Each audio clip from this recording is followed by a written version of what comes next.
प्रयास साहब आगे बढ़ो, हम तुम्हारे साथ हैं। सैनिक प्रयास साहब आगे बढ़ो, हम तुम्हारे साथ हैं। नेशनल जिंदाबाद नेशनल स्टूडेंट यूनियन जिंदाबाद। नेशनल नमस्कार आदाब, मैं परवेज भट्ट इस वक्त मौजूद हूँ ज़िला रामबन के तहसील राजगढ़ में और मेरे साथ आप ये देख रहे हैं national student union of India के जम्मू एंड कश्मीर के इंचार्ज अंकुश भटनागर जी, स्टेट प्रेसिडेंट सनी परिहार जी और जनरल सेक्रेटरी संदीप बलवाल जी यहाँ राजगढ़ में जो आज इन्होंने विज़िट किया।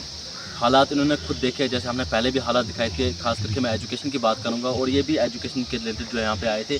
बहुत सारी जगहों पे जो है स्कूल की बिल्डिंगें टूट चुकी है, बहुत सारी जगहों पे जो है टीचर स्टाफ की अवेलेबिलिटी नहीं है।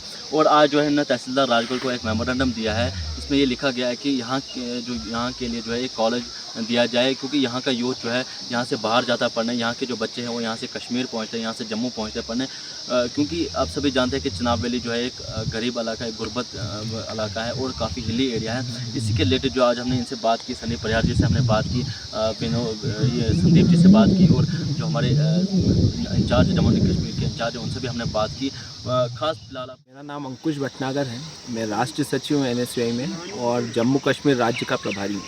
सर, आज अपने राजगढ़ का विज़िट किया था, तो हालात और यंग जनरेशन को अपने खुद ही देखा और खुद इनसे मुलाकात हुई, तो क्या महसूस हुआ और क्या आपने नोटिस किया? आज जब यहाँ पहुँचा तो बड़ा दुख हुआ और दर्द भी हुआ। जिस तरह की बड़ी बड़ी बातें सरकार में बैठे लोग करते हैं कि हमने देश को ये दे दिया, हमने देश को वो दे दिया, आज यहाँ पर राजगढ़ में कॉलेज तक नहीं है।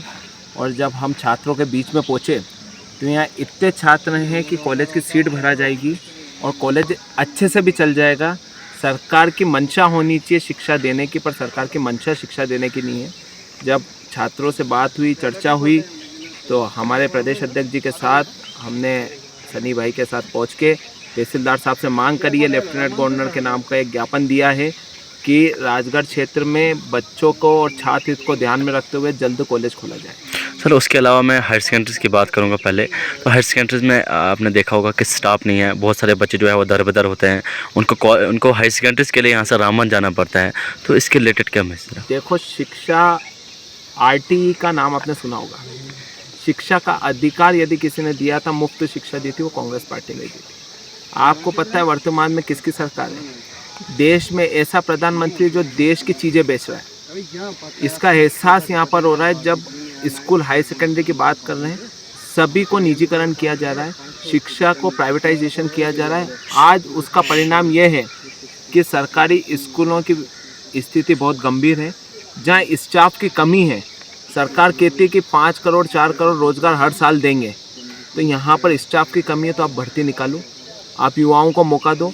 यहाँ जब युवाओं को रोजगार मिलेगा तो रोजगार के साथ यहाँ की शिक्षा व्यवस्था भी अच्छी होगी। सर, उसके अलावा अपने तहसील में गए रेवेन्यू डिपार्टमेंट्स की मैं बात करूँगा और भी बाकी ऐसे डिपार्टमेंट्स हैं जहाँ पे स्टाफ की बहुत कमी है। देखिए, मैं तो ये पहला ऐसी जगह देख रहा हूँ कि जहाँ खाली पाँव ही रख सकते हैं, उस रास्ते से गुजर के तहसीलदार साहब के वहाँ पहुँचा।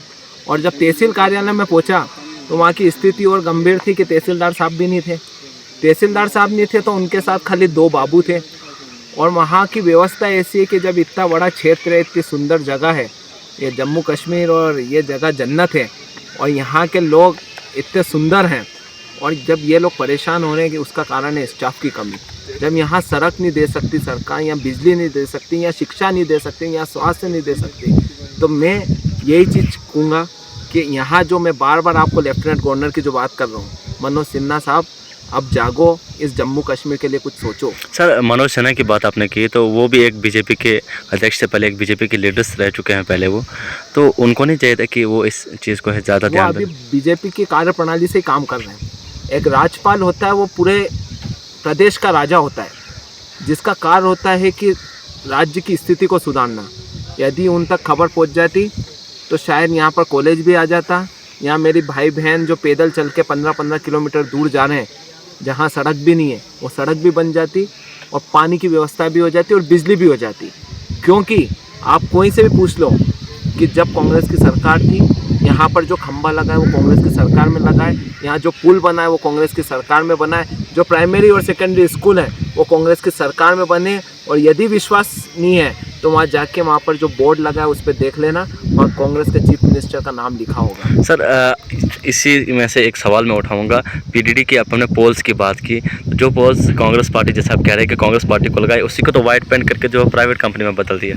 देखिए अभी मैं आ रहा था यहाँ पर, तो मनमोहन सिंह जी ने कितना अच्छा पुल बना के दिया 13-14 किलोमीटर का, और एक और जो पुल बना तो उसका उद्घाटन करने आए देश के वर्तमान प्रधानमंत्री और कहते हैं कि पुल मैंने बनाया। जो सत्य है उसको जानना पड़ेगा और अब जागना पड़ेगा। जिन लोगों को ये लगता है कि हम राजनीति करने आए, हमारा उद्देश्य राजनीति करना नहीं है। हमारा उद्देश्य है कि इस क्षेत्र की व्यवस्थाओं को सुधारना, यहाँ जिस चीज़ों से लोग परेशान हैं उस चीज़ों को सुधारना।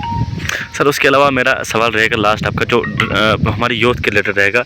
हमारे यूथ जो यहाँ पे काफ़ी पढ़ा लिखा है, ग्रेजुएट है, पीएचडी है, स्कॉलर है, तो उसके बावजूद वो घर में बैठे हुए हैं। तो अब जो है तकरीबन बहुत सारे स्टूडेंट्स जो ऐसे होता है जो ड्रग्स की तरफ जा रहे हैं, जो नशे की तरफ जा रहे हैं, तो इसके लिए क्या रहेगा? देखिए आपको ये प्रश्न उस भारतीय जनता पार्टी के नेताओं से पूछना चाहिए। सर जब भी उनको पूछते हैं, जब भी उनके यूथ की बात करते हैं, वो कहते हैं भाई सुनिए ये मीडिया के माध्यम से पूछना चाह रहा हूँ कि देश के प्रधानमंत्री ने कहा था कि 4 करोड़ रोजगार हर साल दूंगा। मुझे इस क्षेत्र में या देश के एक भी कोने में एक व्यक्ति सामने आके कह दे कि एक परिवार के हमारे युवा को रोजगार मिला हो, तो मान जाऊंगा मैं कि उनका एक वादा भी पूरा किया है। देश में जो वर्तमान में प्रधानमंत्री हैं वो बातें बड़ी करते हैं। इस देश में सबसे ज़्यादा बेरोजगारी दर है तो वो वर्तमान समय में, जीडीपी सबसे ज़्यादा कम है तो वर्तमान समय में, पेट्रोल के प्राइस सबसे ज़्यादा बढ़े हैं तो वर्तमान समय में, गैस टंकी सबसे ज़्यादा महंगी हुई है तो वर्तमान समय में, कोरोना काल में यदि लोगों की जान गई है तो उसका कारण भी ये। मेरा नाम संदीप सिंह बिलवाल, डिस्ट्रिक्ट रामबन से राजगढ़। सर आपको आज एज अ जनरल सेक्रेटरी जो है NSUI का जो है यहाँ पे एज रखा गया। अब यहाँ के रहने वाले हैं आप, तो अब आपका जो है अगला स्टेप क्या रहेगा आपका? सर मेरा स्टेप, मैं तो सबसे पहले सनी परिहार जी का शुक्र करता हूँ जिनने मुझे जम्मू कश्मीर का जनरल सेक्रेटरी घोषित किया गया है। और उसके बाद मैं तमाम युवाओं से रिक्वेस्ट करता हूँ कि किसी भी टाइम अगर कुछ भी प्रॉब्लम होगी तो मैं आपकी आवाज़ को हमेशा बुलंद करूँगा, लेकिन आपका साथ मुझे चाहिए। संदीप जी एक सवाल रहेगा मेरे यहाँ पे कि आपके लोकल एरियाज़ में जो है, लोकल स्कूल्स में जो है स्टाफ की कमी है, ग्राउंड्स की कमी है, स्कूल बिल्डिंग्स नहीं है आपके एरियाज़ में, तो उसके लिए क्या स्टेप रहेगा आपका अगला स्टेप? उसके लिए भी हम DC साहब से रिक्वेस्ट करेंगे, गवर्नर एग्जामिया से रिक्वेस्ट करेंगे कि जल्द से जल्द स्टाफ को रवाना करें। अगर फिर भी नहीं नज़रअंदाज करेंगे तो फिर हम तो। आपका नाम जानना चाहूँगा? मेरा नाम सन्नी परिहार है, मैं प्रदेश अध्यक्ष हूँ NSUI जम्मू कश्मीर का। सर आज आपने राजगढ़ में विज़िट किया, तो बखूबी ये भी मैं जानता हूँ कि आप चनावली के रहने वाले हैं, तो हालात और नज़र अपने खुद देख लिए, तो क्या कहना चाहोगे आप? देखिए आज राजगढ़ में जो हमारा दौरा था वो इसलिए था कि हम अपने भाई को जो है मुबारकबाद देने आए, संदीप सिंह बिलवाल, जिनको हमने हाल ही में महासचिव की जिम्मेवारी सौंपी है। और ये यहाँ के लोकल हैं और यहाँ के रहने वाले हैं और एक पढ़ा लिखा नौजवान है जिसके हाथों में हमने ये जिम्मेवारी इसलिए सौंपी है कि जिस प्रकार पिछले कई सालों से यहाँ का युवा दर बदर भटक रहा है, बार बार गुहार लगा रहा है सरकार के आगे, यहाँ के अधिकारियों के आगे, कि यहाँ पे कॉलेज व्यवस्था ना होने के कारण जो है आज मेरी पढ़ाई में जो है रुकावट आ रही है, क्योंकि मेरे माँ बाप जो है इतना सक्षम नहीं हैं कि वो इतना कमा सकें और मुझे जो है जम्मू में जो है पढ़ाई करवाने में जो है पैसे बटोर सके। लेकिन जो है इस सरकार और यहाँ के अधिकारियों को ये समझ नहीं आ रहा। ये सरकार और ये अधिकारी जो हैं शोषण पे शोषण किए जा रहे हैं। आपने देखा होगा कि चिनाब वैली में कितने पावर प्रोजेक्ट्स खुल गए, चिनाब वैली में हाईवेज़ के काम लगे, लेकिन आपने दूसरी तरफ देखा होगा एक भी नौजवान साथी मेरा, एक भी पढ़ा लिखा नौजवान जो है इस सरकार ने जो है उसको कहीं भी एडजस्ट किया। इस सरकार ने उनको लोकल लेवल्स पे नौकरी दी हो।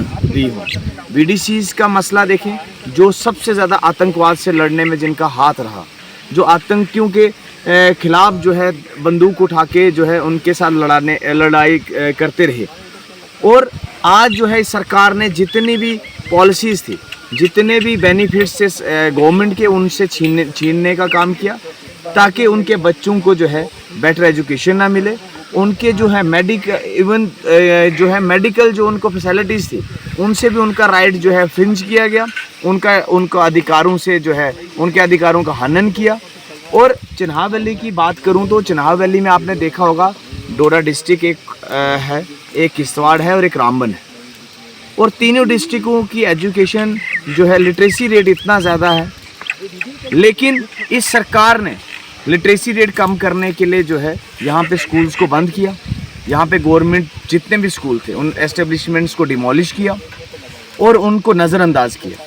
और दूसरी तरफ जब युवा कहता है कि भद्रवाह के अंदर जो है ये हमारा सेंटर प्लेस है, भद्रवाह के अंदर जो यूनिवर्सिटी कैंपस आपने ओपन किया, जो मैं कहता हूँ कि बैसाखियों पे ही चल रहा है, जो मतलब प्रॉपर कोई जो है उसका स्ट्रक्चर जो है बिल्कुल भी नहीं है, ना ही वो यूनिवर्सिटी है ना ही वो कॉलेज है, वो बैसाखियों के सहारे चलाया जा रहा है।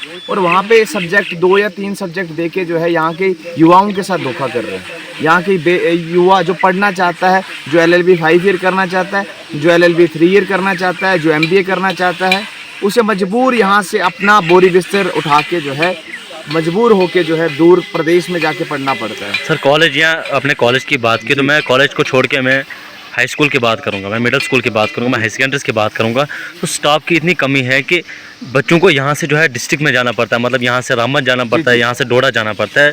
तो स्टाफ ना होने की वजह से जो है जैसे सरकारों ने काफ़ी वादे किए थे तो उस पर उतर नहीं पा रहे। देखिए एक कहते हैं कि एक होती है सरकार और दूसरी होती है नालायक सरकार। सरकार जो होती है उसके जहन में हमेशा ये रहता है कि यहाँ पे कितनी अपॉइंटमेंट्स करनी है, यहाँ पे हमने जो है किस तरीके से पोस्ट जो है क्रिएट करनी है, स्कूल का अपग्रेडेशन कैसे करना है, स्कूल के हेडमास्टर्स को अपग्रेड कैसे करना है, मास्टर्स को ग्रेड कैसे देना है। इस सरकार में तो ज़्यादा तौर पे देखा जाए तो अनपढ़ लोग हैं, जिनसे आप DDC और MLA की पावर पूछो, मुझे लगता है उनको वो भी नहीं पता होगा कि वो भी क्या है। और जिस देश के अंदर जिसकी सरकार है, जिस वित्त मंत्री से जब हम बात करते हैं कि आज महंगाई इतनी ज़्यादा हो गई है, GDP गिर गया है, तो वो कहती हैं कि प्याज खाना बंद कर दो।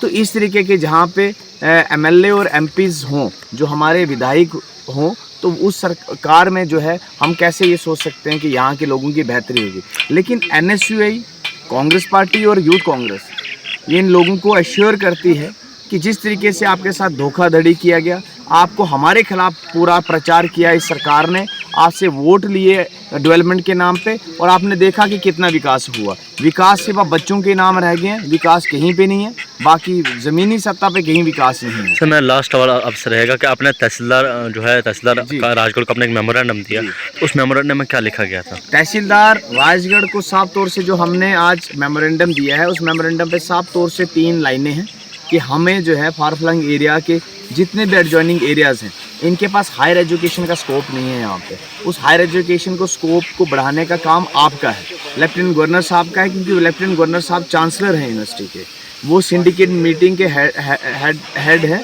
वो चाहें तो यहाँ पे जो है न्यू कॉलेज की अलॉटमेंट कर सकते हैं। और यहाँ के SDM अपने जो तहसीलदार साहब हैं, हमने यही अपील की आप लेफ्टिनेंट गवर्नर साहब से बात करें कि इस इतने बड़े एरिया को और यहाँ के इतने नौजवानों को जो है नज़रअंदाज ना करें, क्योंकि ये भविष्य आने वाला, कल ये भविष्य पड़ेगा तो ये देश के काम आएगा, ये राजगढ़ के काम आएगा, यहाँ की सेवा करेगा। Thank you sir.